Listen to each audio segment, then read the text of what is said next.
Before Vladimir Putin ordered an invasion of his Ukrainian neighbors, there was evidence of a massive spiritual renewal, new churches filled with young families, an explosion of Christian music, prayer, and even a missionary sending movement. Ukraine was deploying frontline workers throughout Asia and Africa. The church in Ukraine was young, vibrant, and spreading like wildfire. But after years of unrelenting bombings and missile attacks, how are Ukrainian Christians weathering the storm? Is the gospel flourishing or fading in the hot cauldron of war? To answer these questions, we'll go to Odessa, Ukraine tonight for a Frontline Report.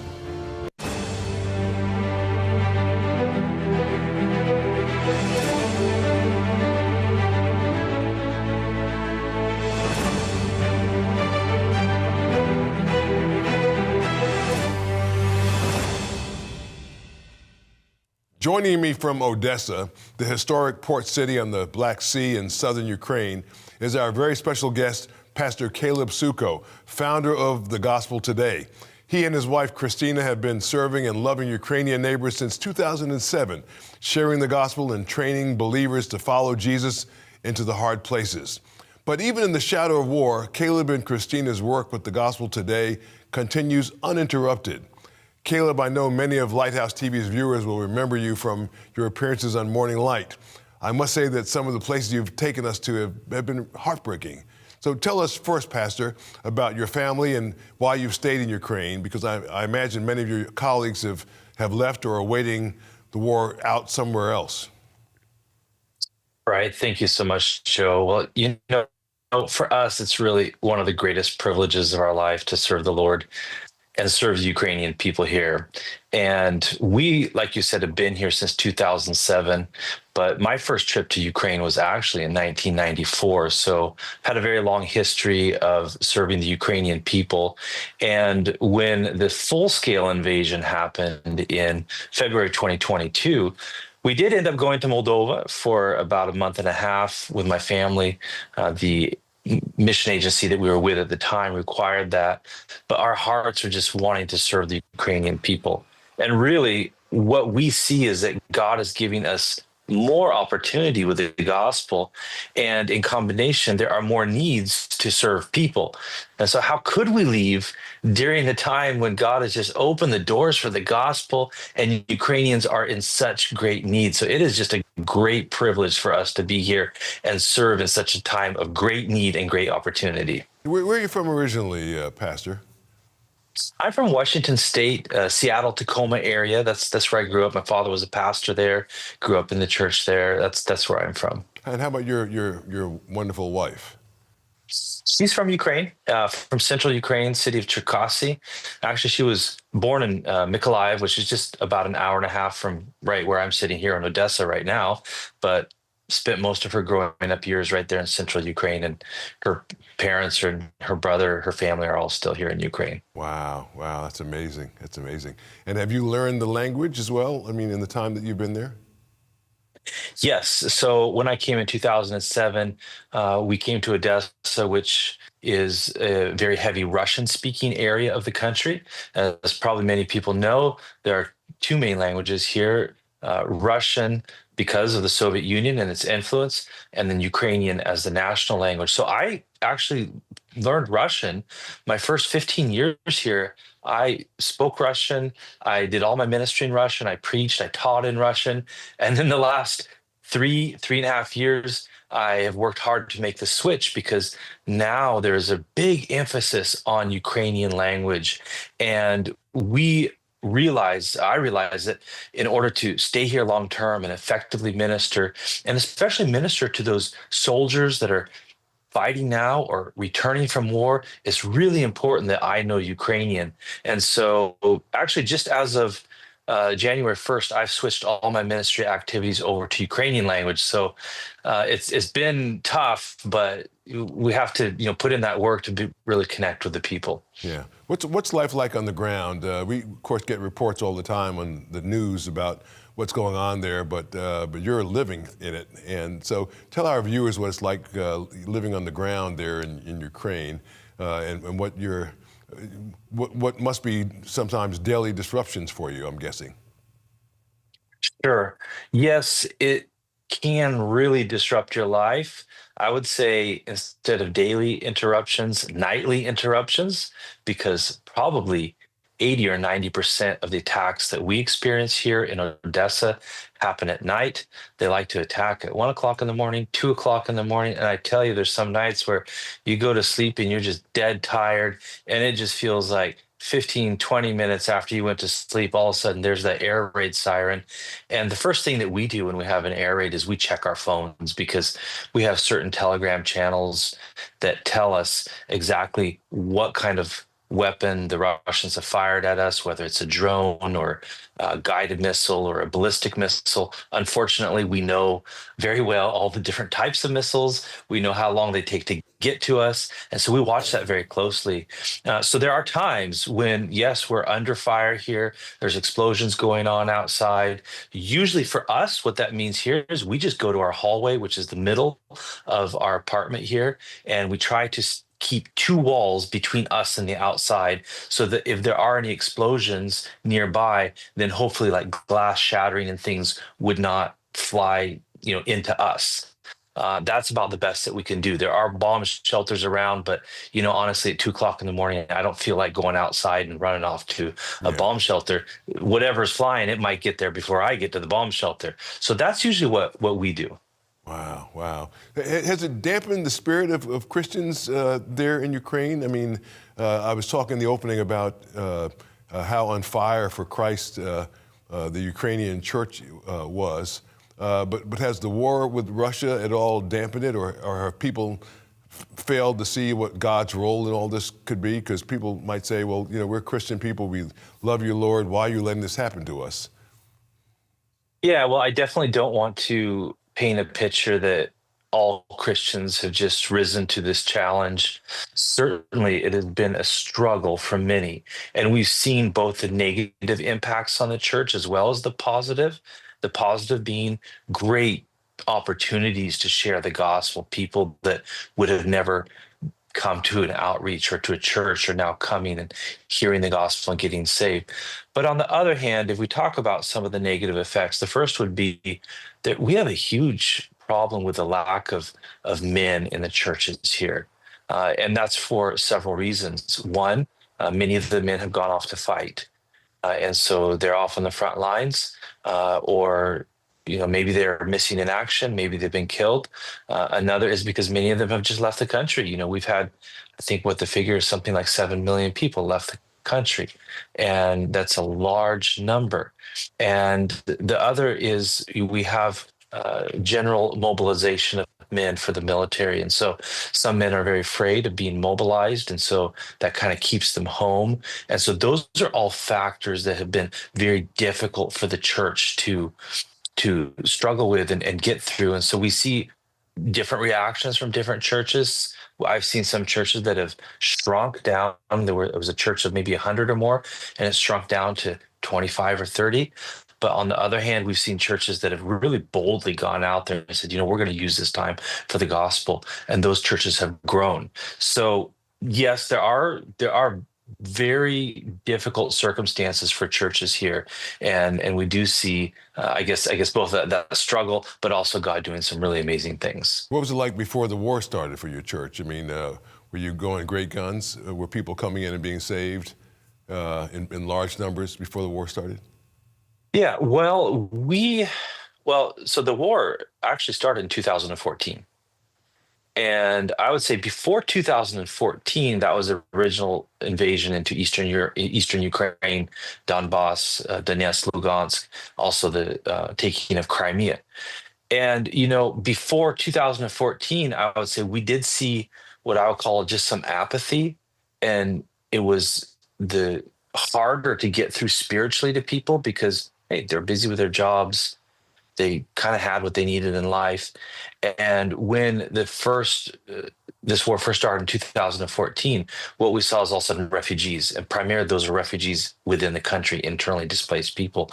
We started working with them 2000 2016, right here in Odessa. And so that was kind of the first openness that we saw. But still, churches continued to grow and throughout 2015, 16, 17, 18.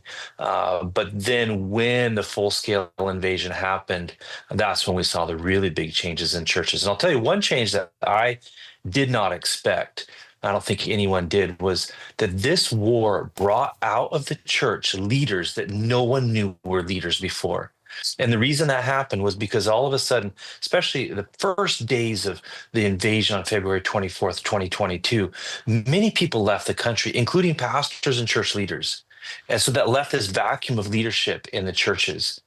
But what we saw is that in many churches, here are some men that, they were always there at church. They weren't super active, but all of a sudden now they took on the responsibility to continue leading this church forward.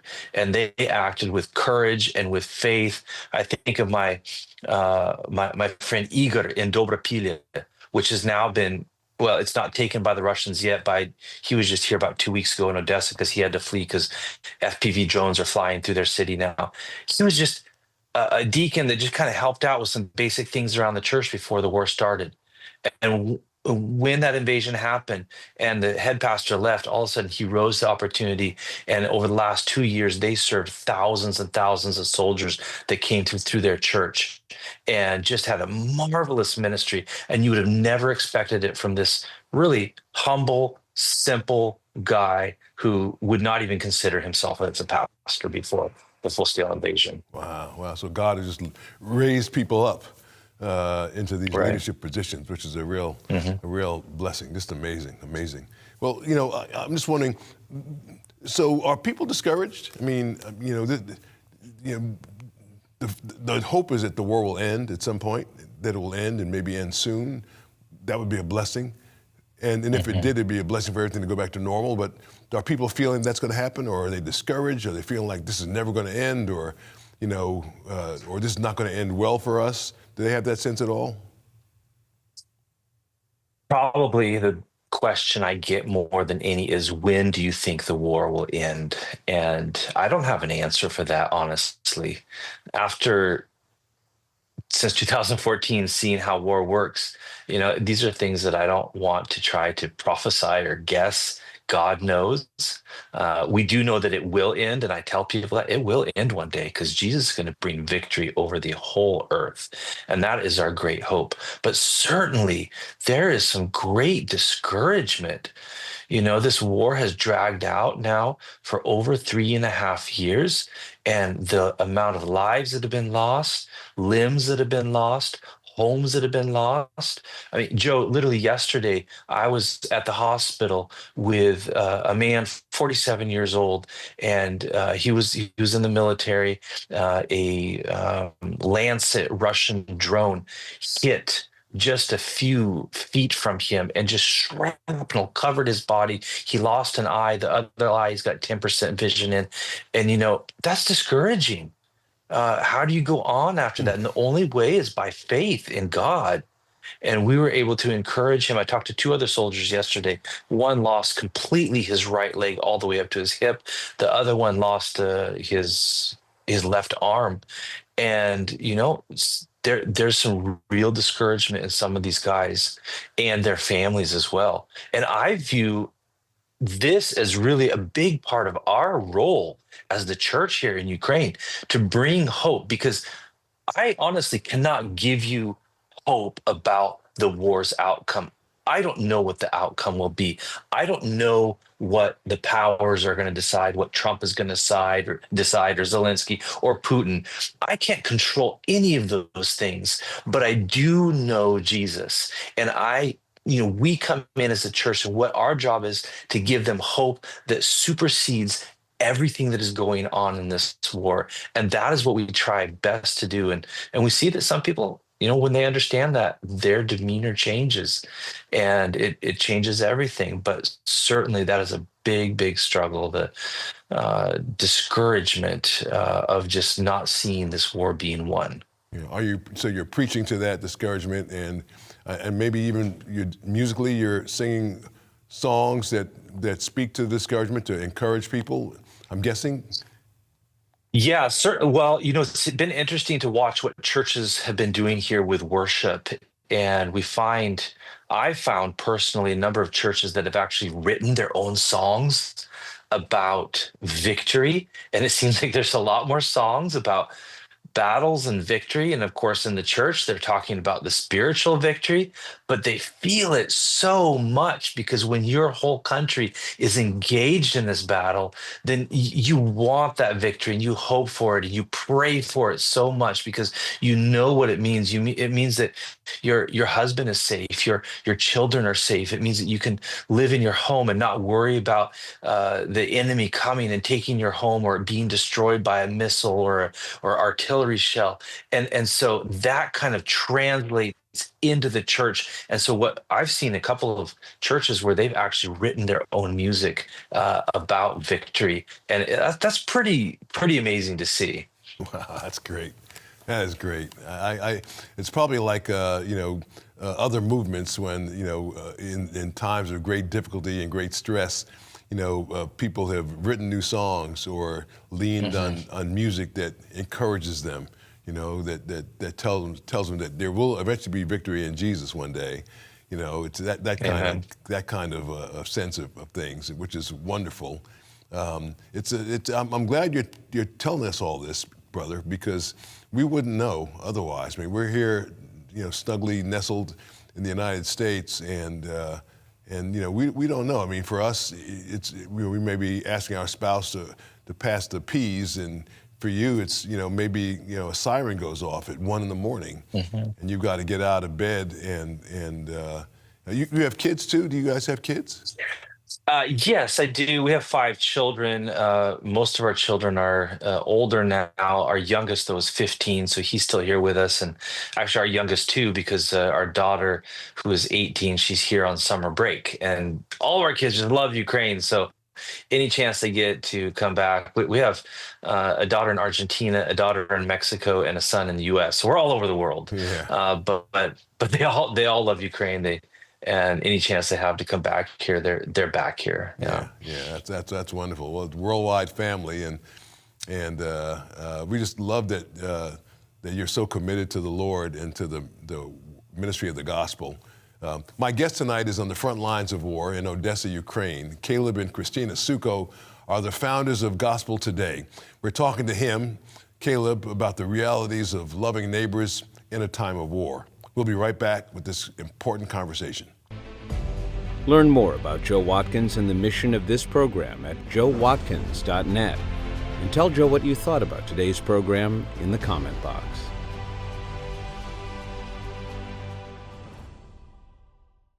Well, if you missed any of the first part of this interview, make sure you rewatch it on the Lighthouse TV app or our YouTube channel. Just search under Caleb Suko.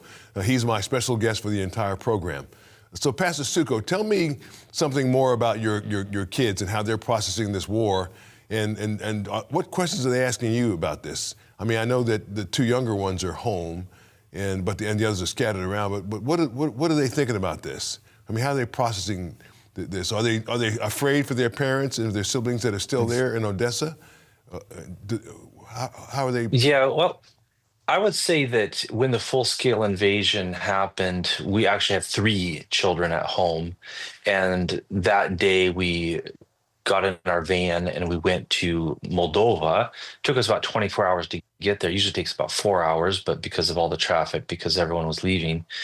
And that was probably the most difficult part for them, was leaving Odessa. And they struggled with that, especially the first month. We all did, because it was such a traumatic thing to leave. So the best thing that we did was to come back, to Odessa.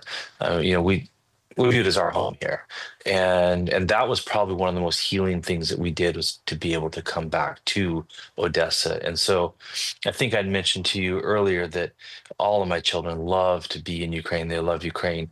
In fact, last summer I had four of my five children here, and we took a trip to Kherson. And Kherson is right on the front lines.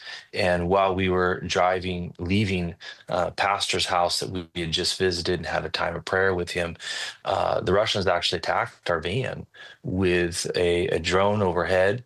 and tried to drop explosives on our van. And it was a very miraculous thing that I'd come to an intersection where I could either go straight or I could go right. Either way, I could get to where I needed to go. And I just felt something inside me say, Caleb, turn right. And as I turned right, all of a sudden we heard this explosion. The Russians thought I was going to go straight, and they had dropped this explosive thinking I would go straight, and they missed. And it just rocked the van. Now, all my kids were in the van, all or four of my five kids. And you would think that maybe that would make them feel like, wow, this is, I don't want to be here. No, it didn't. It kind of almost gave them more resolve to support Ukraine, to be here. But that being said, of course, when they're out of the country, yeah, they do worry about us a little bit, and they pray for us quite a lot, I'm sure. Yeah. Boy, that's a scary thing to have happen. I mean, to have your actual van targeted by a drone that way, it's absolutely frightening. Yeah, but God is good. God is good. God spared your life. He has work for you to do still, which is a blessing. But wow, that must have been so scary to see that thing hit. It was in the moment. Of course, we didn't know that drone was following us until we heard the explosion. But once it exploded, I can tell you, I stepped on the gas and I got out of there as fast as I could. Yeah. No, I hear you loud and clear.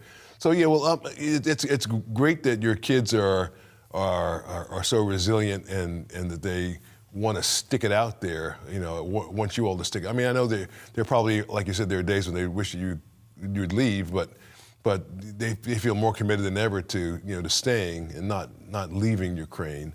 And I understand that. Do people in Ukraine have a sense of who the bad guys are? Is it or are there mixed feelings? Obviously, we get all the U.S. press. Sure. So, but how do people in Ukraine feel about what's going on? How do they feel?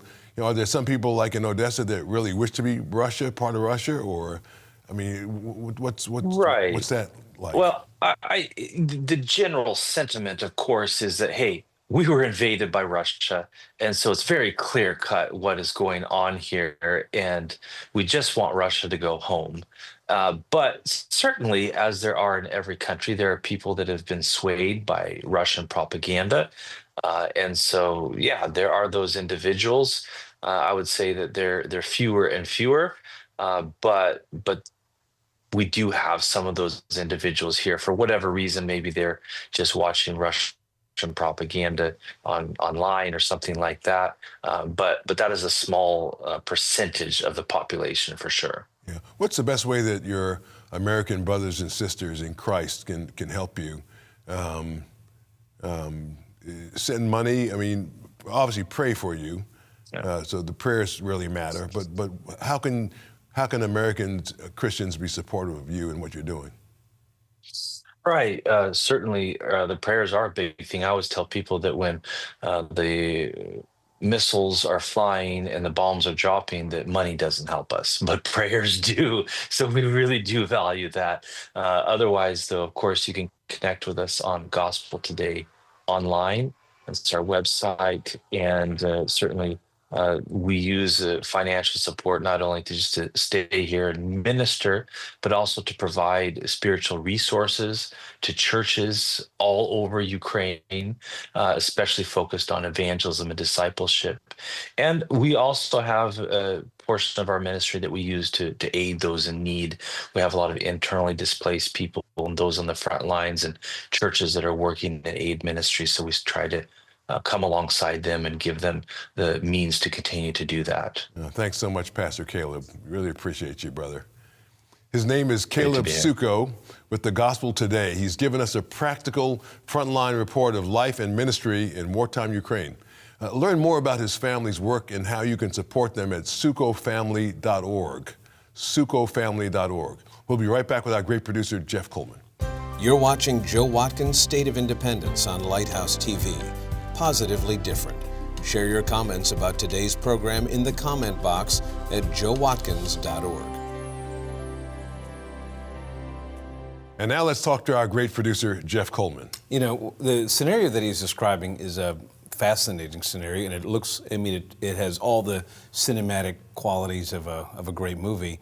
But it is the reality of life for believers, that whether you are in inner city Philadelphia or Allison Hill in Harrisburg or the Hill District in Pittsburgh, wherever you are, as the chancellor of Liberty University used to say, you are bulletproof until God is finished with you.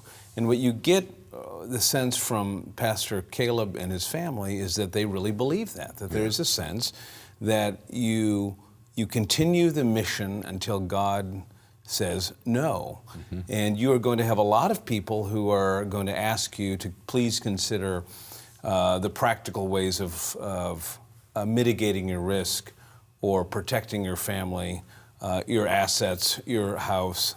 But when you're at war, it feels like, and I love the question you asked about music, you're confronting the reality that this is not all there is, and so you sing as if it's true.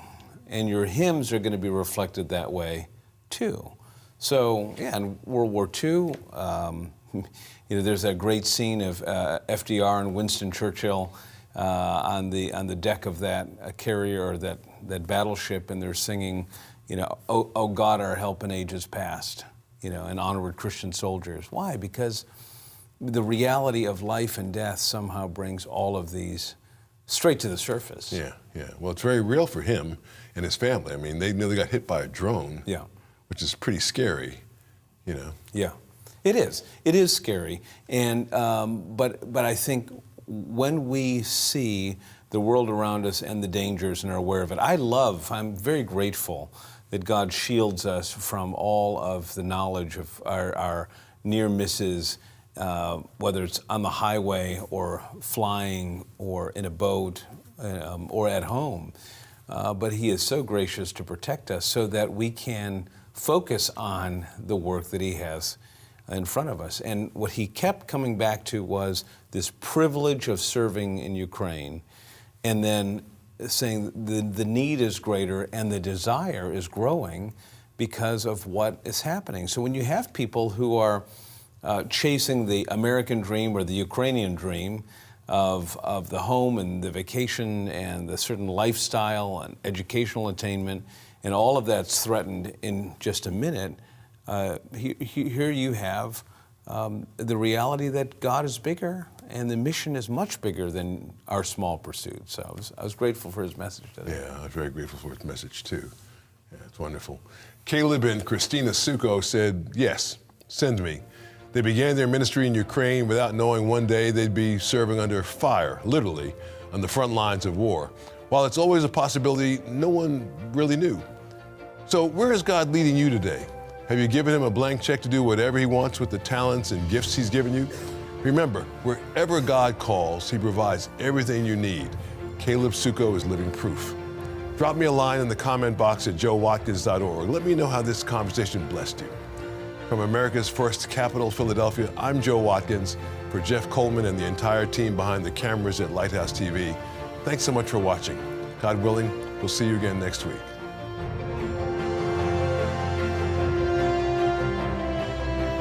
It's just the right heart.